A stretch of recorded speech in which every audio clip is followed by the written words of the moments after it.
अंकित तिवारी जी जो एक media dictionary पर कार्य कर रहे हैं और राष्ट्रव्यापी कार्य है, कई सहयोगियों के साथ आप काम कर रहे हैं, पधारे हैं और आप यह चाहते हैं कि मैं शिक्षा पर अपने विचार को प्रस्तुत करूं। शिक्षा एक ऐसा विषय है जो हमारे व्यक्तिगत जीवन से जुड़ा हुआ है, विद्यार्थी के रूप में, शिक्षक के रूप में और फिर शिक्षण संस्था के प्रशासक के रूप में। मैं बिहार केंद्रीय विश्वविद्यालय का संस्थापक कुलपति रहा और अनेक तरह के कामों को, प्रशासनिक कामों को और संस्था को स्थापित करने के जो कार्य होते हैं उससे जुझा रहा। आज के तारीख में भारत एक बहुत बड़े संकट की स्थिति में है, क्योंकि शिक्षा आज एक व्यापार बन गया है।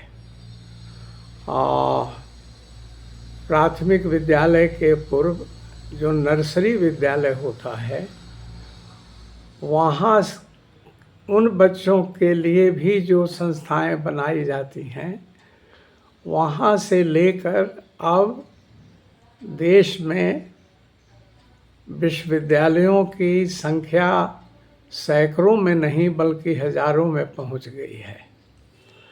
विश्वविद्यालय सिर्फ सरकारी तंत्र के ही नहीं हैं, बल्कि अब प्राइवेट विश्वविद्यालय भी हैं और एक तीसरे तरह के विश्वविद्यालय भी आ रहे हैं जो विदेश के विश्वविद्यालय हैं। वे अपनी संस्थाएं, अपना कैंपस यहाँ स्थापित करने जा रहे हैं। सरकारी विद्यालयों को तो अनुदान सरकार से मिलता है, लेकिन बाकी सभी विद्यालय और विश्वविद्यालय अब एक ही ढांचे पर हैं, कुछ को छोड़कर, कि उससे क्या आर्थिक लाभ उठाना है। जो संस्थापक है, जो तंत्र है, वो लाभ उठाना चाहता है। जो विदेश के विश्वविद्यालय आएंगे, वे विश्वविद्यालय भी इसी मंशा से आएंगे और उनका भी उद्देश्य होगा कि वे यहाँ से लाभ उठाएं। लाभ उठाने के क्रम में वे क्वालिटी एजुकेशन की बात भी करेंगे, क्वालिटी एजुकेशन की व्यवस्था करेंगे।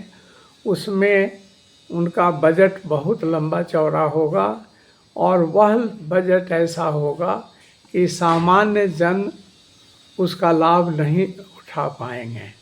वह एजुकेशन बहुत ही कॉस्टली होगा। आज भी सामान्य जन को जो शिक्षा मिल रही है सरकारी विद्यालयों से, महाविद्यालयों और विश्वविद्यालय से, और जो हमारे यहाँ धनी लोग हैं उनको जो शिक्षा मिल रही है वह एक तरह की शिक्षा नहीं है। तो शिक्षा जो समानता का आधार हो सकता है, आज शिक्षा एक असमानता का आधार है। शिक्षा से समाज में असमानता बैठ रही है और यह एक बहुत ही चिंतनीय विषय है। दूसरी जो समस्या आप देखते होंगे कि आज सोशल मीडिया और हर जगह इस तरह के विज्ञापन आते हैं कि आपको पीएचडी चाहिए तो हमसे संपर्क कीजिए। हाल ही में कुछ इस तरह की व्यवस्था दिल्ली की दिखाई जा रही थी कि वहाँ पर कुछ ऐसे कंप्यूटर सेंटर हैं कि वहाँ जाइए, पैसा दीजिए और पीएचडी थीसिस आपको लिखी लिखाई मिल जाती है। तो अब जब सबसे उच्च जो डिग्री है वह इस रूप में आ जाएगा तो उसका क्या हाल होगा। अब आप सरकारी तंत्र में आए, मुझे याद है कि जब प्रोफेसर थोरट यूनिवर्सिटी ग्रांट्स कमीशन के चेयरमैन थे 2006-7 के आसपास। तो उन्होंने नया मापदंड पीएचडी के लिए निर्धारित किया कि पीएचडी के जो शोधार्थी होंगे वे उच्च स्तरीय कोर्स करेंगे, सेमिनार देंगे और उसकी व्यवस्था होगी। अब वह मापदंड तो है, लेकिन विश्वविद्यालयों में उसका पालन हो ही नहीं पाता है या हो ही नहीं सकता है, क्योंकि उच्च स्तरीय पाठ्यक्रम को पढ़ाने के लिए उच्च स्तरीय शिक्षक चाहिए और शिक्षकों की नियुक्ति में आपको जो एक तरह का निष्पक्ष और बहुत ही एक ढंग की व्यवस्था बनाई गई है, लेकिन वो चलती नहीं है। नियुक्तियाँ बहुत ही दोषपूर्ण हो रही हैं, अयोग्य लोगों की भरमार विश्वविद्यालयों महाविद्यालयों में हो रही है। तो ऐसी परिस्थिति में जो पीएचडी के जो अब सुपरवाइज़र हैं, उन्हीं शिक्षकों के द्वारा पीएचडी का सुपरविज़न हो रहा है और आप सोच सकते हैं कि क्या स्थिति होगी। मैंने पीएचडी का उदाहरण इसलिए दिया कि यह सबसे ऊंचाई वाला डिग्री है, उपाधि है, और वहीं से चीज़ें नीचे की ओर आती हैं। और जब वहाँ गिरावट शुरू हो जाए तो वो गिरावट का स्तर नीचे की ओर पहुँचता जाएगा। अब आप विद्यालय स्तर पर यदि आते हैं, सरकारी विद्यालय स्तर पर सरकार ने बहुत संसाधन की व्यवस्था की है। पोशाक, साइकिल, मध्याह्न भोजन और ये सारी व्यवस्था बच्चों के लिए है कि बच्चे आकर्षित हों। लेकिन इसके बाद भी आज जो प्राथमिक विद्यालय, माध्यमिक विद्यालयों में जो शिक्षा का स्तर है, वह स्तर एक गुणवत्तापूर्ण नहीं है, जिस कारण जो साधन संपन्न लोग हैं वे प्राइवेट स्कूल में जाते हैं, कॉन्वेंट स्कूल में जाते हैं, वहाँ बहुत ऊंची ऊंची फीस देते हैं। मेरा सुझाव ये है कि जो प्राथमिक विद्यालय हैं उन विद्यालयों में आप शिक्षकों का भी मूल्यांकन करते रहें और शिक्षकों के में गुणवत्ता यदि न हो तो ऐसा प्राविधान रखें कि उनको वहाँ से हटाया जा सकता है और कोई दूसरा काम उनसे कराया जा सकता है। यदि यह हो कि पूरी तरह से हटाया नहीं जा सकता है तो वे एक दूसरे काम में लगा के सरकार उनका उपयोग कर सकती है। तो किसी एक तंत्र की व्यवस्था हमें करनी है जो कि गुणवत्ता को वहाँ पर सुदृढ़ करे। इसके लिए गांव के समुदाय की भागीदारी महत्वपूर्ण है। जो पेरेंट्स हैं, जो गार्जियन हैं, जिनके बच्चे वहाँ जाते हैं, उनका शिक्षकों का आपसी बातचीत, आपसी सौहार्दपूर्ण तरीका और कैसे बच्चों की पढ़ाई को के स्तर को ऊंचा, उनमें विमर्श होते रहना और पेरेंट्स का, अभिभावकों का विद्यालय से जुड़ाव होना बहुत ज़रूरी है। जब वे जुड़ेंगे तो शिक्षक में भी जिम्मेवारी आएगी और बच्चों का भी उत्साह बढ़ेगा। यह व्यवस्था माध्यमिक विद्यालय तक होनी चाहिए कि अभिभावक विद्यालय से जुड़ें। वे सिर्फ एक बैठक के लिए ही ना आएं, बल्कि कुछ श्रमदान भी करें, वहाँ के रख रखाव में भी कुछ उचित व्यवस्था करें और जो फूल पत्ती और सफाई के कार्यों में मदद करें। इससे एक नई तरह की ऊर्जा वहाँ पर संचारित होगी और उस ऊर्जा से एक माहौल, वातावरण बदलेगा। दूसरा, इलाहाबाद के हाई कोर्ट ने तो एक बार यह जजमेंट दिया था, वह जजमेंट बड़ा ही ऐतिहासिक है कि सरकारी अधिकारियों और पॉलिटिशियंस के बच्चे भी सरकारी विद्यालय में पढ़ने जाएं, और तभी हम इस रोग का निदान सही निकाल पाएंगे। अब संभवतः इसको लागू करना संभव न था, न हो पाएगा, लेकिन इस बात से यह अवश्य निकलता है कि कुछ मंत्रीगण, कुछ सरकारी अधिकारीगण कहें और गर्व के साथ कहें कि हमारा बच्चा अमुक स्कूल में जाता है, विद्यालय में जाता है, और अन्य अभिभावकों की तरह वे भी वहाँ जाएं और वहाँ पर अपने को कुछ श्रमदान करें, वहाँ के क्रियाकलाप में मदद करें और एक नई दिशा दें। तो ये तो बात रही माध्यमिक विद्यालय स्तर तक। जहाँ तक महाविद्यालयों का प्रश्न है, महाविद्यालय तो उत्तर प्रदेश, बिहार और संभवतः अन्य राज्यों में भी अब इतनी संख्या में महाविद्यालय स्थापित हो गए हैं, और प्राइवेट महाविद्यालय हैं जिनका कार्य है फीस लेना और परीक्षा करा देना। अब परीक्षा में कैसे लोग उत्तीर्ण हो जाएं, इसको सुनिश्चित करना।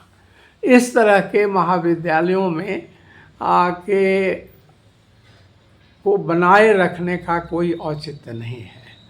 इससे महाविद्यालय ही नहीं बल्कि जो विश्वविद्यालय से जिनका वे अंगीभूत महाविद्यालय जहाँ के होते हैं, वहाँ भी तरह तरह की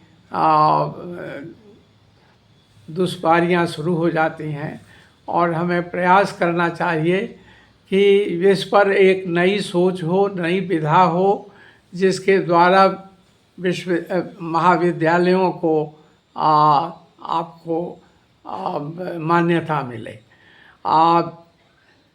जो प्राइवेट विश्वविद्यालयों में अधिकांश प्राइवेट विश्वविद्यालय आपको प्रॉफिट के लिए आए हैं, वे कमाई के लिए आए हैं, और यह प्राविधान होना चाहिए कि कोई भी विश्वविद्यालय नो प्रॉफिट का ही होना चाहिए। प्रॉफिट के आधार पर कोई विश्वविद्यालय नहीं चलना चाहिए, और वहाँ पर नियुक्ति, वहाँ की व्यवस्था पर सबका एक व्यापक रूप से प्रभावी तंत्र होना चाहिए जो निगरानी रख सके। तो मैं समझता हूँ कि शिक्षा के क्षेत्र में हमें इस तरह से काम को बढ़ाना है कि शिक्षा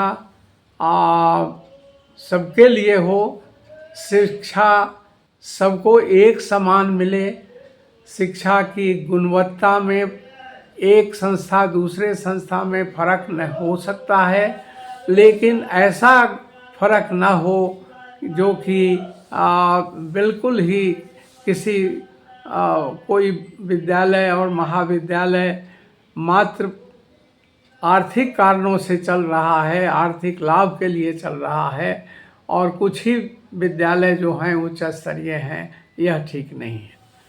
एक तीसरा पक्ष भी है प्रजातंत्र में। सिर्फ शिक्षा का अर्थ आपको पुस्तक और पाठ्यक्रम जो विषय के होते हैं वहीं तक ही सीमित नहीं है, बल्कि प्रजातांत्रिक प्रणाली और प्रजातंत्र की व्यवस्था कैसी हो, कैसे उसका संचालन हो, इससे भी संबंधित वहाँ पर शिक्षण होना चाहिए। एक ऐसा माहौल होना चाहिए कि बच्चे नेतृत्व का गुण सीख सकें और प्रजातांत्रिक मूल्यों को सीख सकें। यह काम पहले होता था। आज़ादी के पूर्व बड़े बड़े जो छात्र आंदोलन हुए आज़ादी के, उसमें विश्वविद्यालय महाविद्यालयों के छात्रों ने भाग लिया। आज़ादी के बाद भी छात्र संघ की बहुत बड़ी भूमिका रही। ये दुर्भाग्य था कि राजनीति का स्तर वहाँ पर उसी तरह से व्यवस्थित नहीं रहा, जिससे छात्र संघ एक लगने लगा कि छात्रों द्वारा उपद्रव करने का माध्यम बन गया है। लेकिन इस पर फिर सोचने की ज़रूरत है। छात्र संघ हम ना कहें, लेकिन छात्रों की संस्था का होना ज़रूरी है, जहाँ वे बातचीत कर सकें, वाद विवाद कर सकें, सामाजिक, आर्थिक, राजनीतिक विषयों पर चर्चा कर सकें। उनका दृष्टिकोण वहीं से बनेगा और वे एक समग्र नागरिक के रूप में निकलेंगे। तो शिक्षा के साथ साथ एक कुशल और योग्य नागरिक का निर्माण भी शिक्षण संस्थाओं के द्वारा होना है, और तभी राष्ट्र सुदृढ़ होगा और इसकी ताकत बढ़ेगी। एक ओर तो हम कहते हैं हम विश्व गुरु हैं, दूसरी ओर हम कहते हैं कि हम विश्व के दूसरे देशों से विश्वविद्यालय ला रहे हैं और हमारे यहाँ के विद्यार्थी गुणवत्तापूर्ण शिक्षा के लिए विदेशों में जा रहे हैं। यह विरोधाभास जो है वो दूर होगा यदि हम अपने विद्यालयों, महाविद्यालयों, विश्वविद्यालयों को सक्षम करेंगे और एक व्यापक अभियान चलाएंगे कि ये विद्यालय और महाविद्यालय, विश्वविद्यालय आर्थिक रूप से कमाई के साधन नहीं हैं, बल्कि शिक्षा के केंद्र हैं। इस पर एक व्यापक चर्चा की आवश्यकता है, तभी हम आगे शिक्षा को बढ़ा पाएंगे और गुणवत्तापूर्ण शिक्षा के मार्ग को प्रशस्त कर पाएंगे।